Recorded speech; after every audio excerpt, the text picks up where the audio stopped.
순환 유동층 연습을 해서 그 마모 현상에 대해서 기존 보고를 간략하게 살펴보고, 그리고 실제적으로 조업 중인 S사 순환 유동층 연습에 전용한 독해 자료를 분석해 보았습니다. 제목은 다음과 같습니다.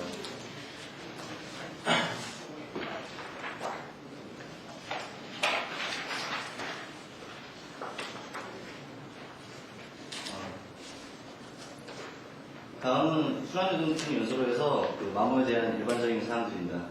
마모가 주로 발생되는 위치는 이 분산판이나 그리고 논의 수관벽, 그리고 노천장, 그리고 기체가 나가는 기체 출구, 그리고 대류 전열부에서 많이 발생된다고 되어있습니다. 그리고 이런 마모들을 발생시키는 주요 원인들은 입자 특성과 같은 원인들이, 입자 크기나 입도 분포와 같은 입자 특성의 영향이 있고, 그리고 이 안에 설치된 그 각종 주입구나 전열관의 배치 등에 의한 설계상의 요인, 그런 원인들이 있고, 또 유속이나 그 온도 같은 운전 변수의 원인들이 있습니다.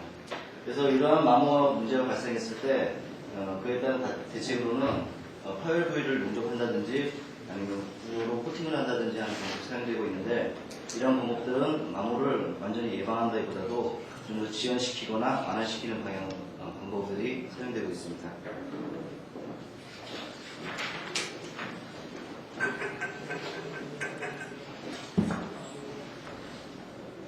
다음으로는 마모가 일어나는 그 원인에 대해서 여러 가지 그 기존 보고들이 있는데, 그 보고들에 대해서 간략하게 살펴보도록 하겠습니다. 실제로 유속의 영향을 줄 수가 있는데, 유속이 증가하게 되면은 증가된 유속에 따라서 그 입자에 가해지는 반선력이 증가하게 되면 입자가 반선력이 커진 상태에서 전열관에 부딪히게 해서 그 전열관 마모가 더욱더 가중되는 것으로 보고되었습니다.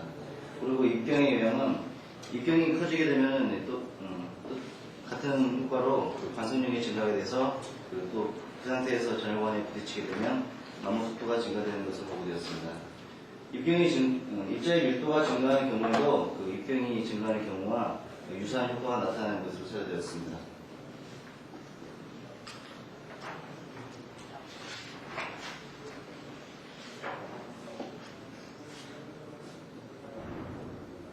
다음으로써 그 입자 형상에 영향을 줄 수가 있는데, 입자 형상으로는 그 입자의 구용도가 커지면 마모 속도가 감소되는 것으로 보고되었습니다. 그래서 그 새로운 층물질이 사용되는 것보다 기존에 사용되던 층물질을 계속 사용하는 것이 마모 저감에는 더 유리한 것으로 보고되었습니다. 그리고 입자 조성의 영향으로는 그 실리카와 알루미나의 영향과, 그리고 칼슘과 황화물의 영향이 보고되었는데, 실리카와 알루미나가 많으면 마모성이 증가되고, 그리고 칼슘과 그리고 황화물이 많으면 마모성이 감소되는 것을 보고되었습니다. 이런 경우에 그 칼슘과 황화물이 많은 경우에 마모성이 감소되는 것은 이 전열관 표면에 그 칼슘과 황화물의 그 친정물이 형성돼서 입자가 전열관에 부딪혔을 때 그 충돌 효과를 완화시켜주기 때문에 마모 속도가 감소되는 것으로 보고되었습니다.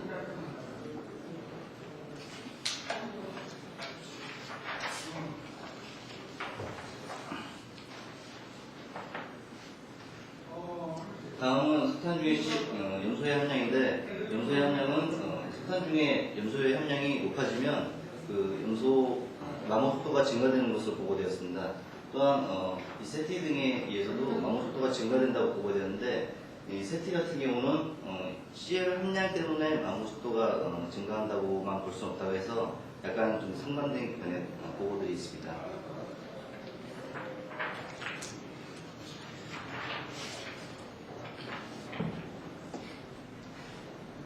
본 연구의 범위는 앞서 살펴본 것과 같이 기존 보고를 통해서 그 마모 인자를 고찰해보고, 그리고 실제 사례를 통해서 순환 유동층 연수로 내에서 전열관 마모 패턴을 정성적으로 분석해보고자 하였습니다. 그리고 이렇게 분석된 사례로부터 마모를 어떻게 하면 완화시킬 수 있는지 그런 방안에 대해서 고찰해보기로 하였습니다.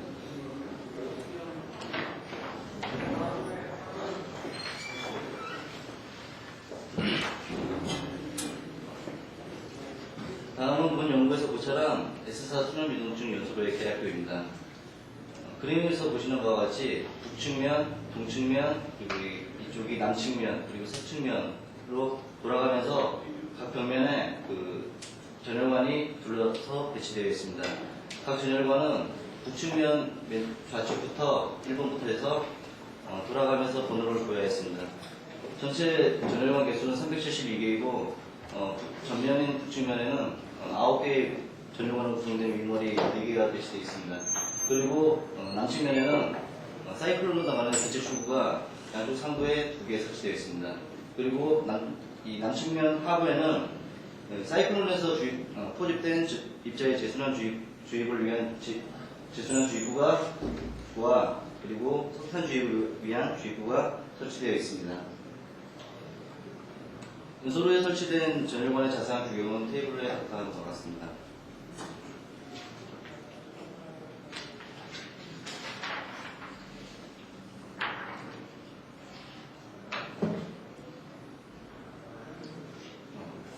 본 연구에서는 그 전열관 자료를 X축은 튜브 번호로 하고 전열관 번호로 하고 그리고 Y축은 측정 높이 그리고 Z축은 전열관들의 상대적인 높이로서 3차원 그래프로 그 곡면을 나타내었습니다.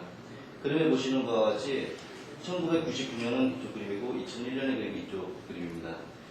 1999년에서 보시면 이렇게 파란색으로 표시된 부분이 상대적으로 두껍게 나타난 부분이고 그리고 그림에서 빨갛고 그리고 빨간색, 하얀색 그리고 파란색으로 내려갈수록 전열관 두께가 얇게 나타나는 부분입니다. 그림에서 보시는 바와 같이 측정 높이가 낮은 위치 이 양쪽 하부에서 전열관의 두께가 상당히 얇게 나타나 있음을 알 수 있습니다. 그리고 2001년도 자료에서도 마찬가지로 전열관 하부에서 전열관 두께가 상대적인 두께가 굉장히 얇게 나타남을 알 수 있습니다. 이것은 그 순환유경 중에 저쪽 한 5m에서 10m 정도 되는 부분에서 고체들이 격렬하게 거동하는 스플래시 존이 형성되기 때문으로 사례되었습니다. 그리고 2001년도 같은 경우는 중간 부분에 수평 방향으로 전열관 두께가 굉장히 얇은 부분이 형성되어 있는데 이것은 튜브의 이음새 부분으로 사례되었습니다. 다음 그림은 이 2001년도 그림을 다른 면에서 다른 각도에서 그려보았습니다.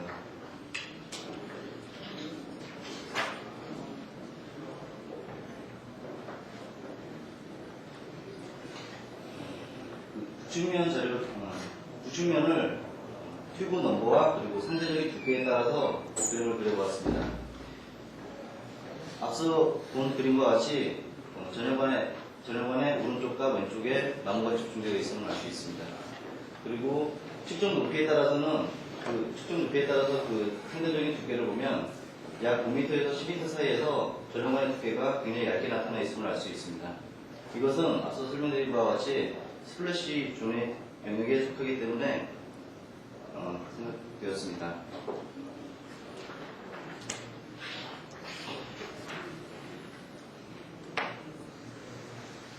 다음은 동측면의 그림입니다. 동측면에 99년과 2000년의 그림을 나타냈습니다. 이것도 마찬가지로 전열관 번호와 측정 높이 그리고 상대적인 전열관 두께로서 3차원 곡면으로 나타내었습니다. 그림에서 이쪽에 오른쪽 상단에 전열관 두께가 측정되지 않는 부분이 보이는데 이것은 아시는 바와 같이 그 기체 출구가 나가는 쪽에는 그 연소로를 보호하기 위해서 내화물이 설치되어 있기 때문에 전열관의 두께를 측정하지 못한 것으로 사례되었습니다. 동측면에 같은 경우는 앞서 설명드린 바와 같이 이쪽 연두색, 빨간색, 하얀색으로 내려가면서 전열관의 두께가 얇게 나타난 부분이 연소로의 하부에서 나타나고 있습니다. 이 부분도 앞서 설명드린 바와 같이 스플래시 존의 영역에 속하기 때문에 나무가 많이 되는 것으로 사례되었습니다.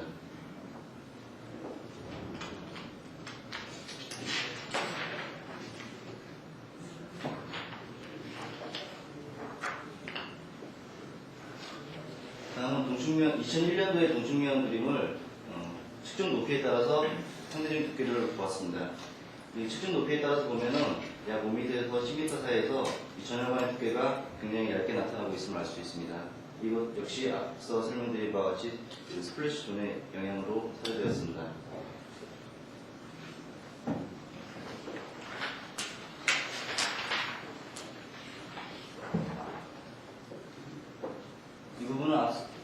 1m에서 그 계략도에서 봤던 그 남측면 그 사이클론 나가는 출구 사이클론이 달려 있는 쪽 벽면의 그림입니다.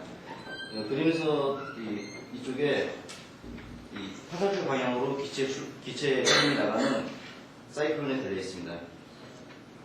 그래서 이면에서 남측면에서 보면 큐 번호, 전열관 번호와 그 측정 높이에 따라서 보면 역시 앞서 마찬가지로 이 전열관 하부 양쪽 모서리에 전열관의 두께가 굉장히 얇게 나타나 있음을 알 수 있습니다.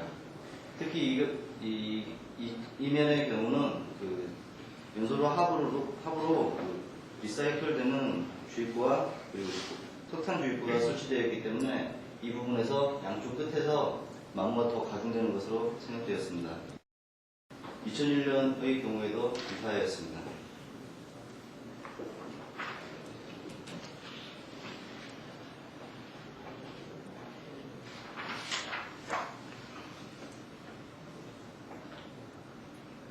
앞에서 보았던 그 낭측벽 그림을 다른 면에서 쳐다보는 그림입니다. 튜브 번호에 따라서 두께를 보면은 앞서 말씀드린 바와 같이 양쪽 모서리에서 전열관의 두께가 굉장히 얇게 나타나고 있는데 약 35개 정도의 전열관에서 동일하게 마모가 많이 일어나고 있음을 알 수 있습니다. 또 측정 연소의 높이에 따라서 보면은 앞서 벽면에서와 마찬가지로 약 5m에서 10m 사이에서 전열관의 두께가 굉장히 얇게 나타나고 있음을 알 수 있었습니다.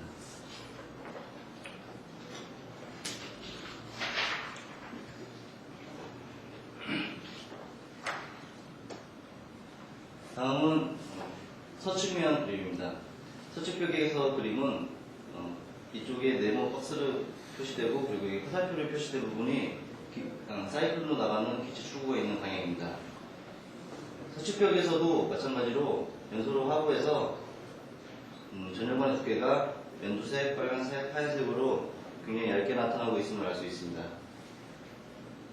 이것도 역시 앞서 설명드린 바와 같이 스플래시존의 영향으로 사례되었습니다.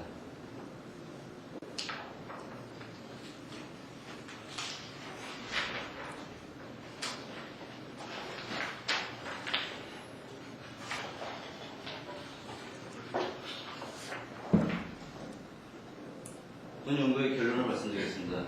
본 연구에서 살펴본 S사 순환유동중 연소로 인해 전열관 마모는 고체 입자의 거동이 격렬한 스플래시 존에서 전열관의 마모가 가중되는 것으로 나타났습니다. 그리고 사이클로 나가는 기체 출구가 설치된 남측벽에서 남측벽 그 아래 하부 양쪽 모서리에서 전열관 마모가 더욱더 가중되었습니다. 전체적으로 기준 높이 10에서 15m 근방에 얇은 부위가 형성되어 있는데 이것은 전열관을 보수할 때 약 10m에서 15m 정도로 잘라서 교체하기 때문에 그 부분에서 이음새에 의한 영향으로 생각되었습니다. 그래서 이렇게 살펴본 사례 분석을 통해서 전열관 하부의 마모가 집중되기 때문에 마모 완화의 차원에서는 내화물 설치를 좀 더 높여주는 것도 하나의 방법으로 고려될 수 있었습니다. 이상입니다.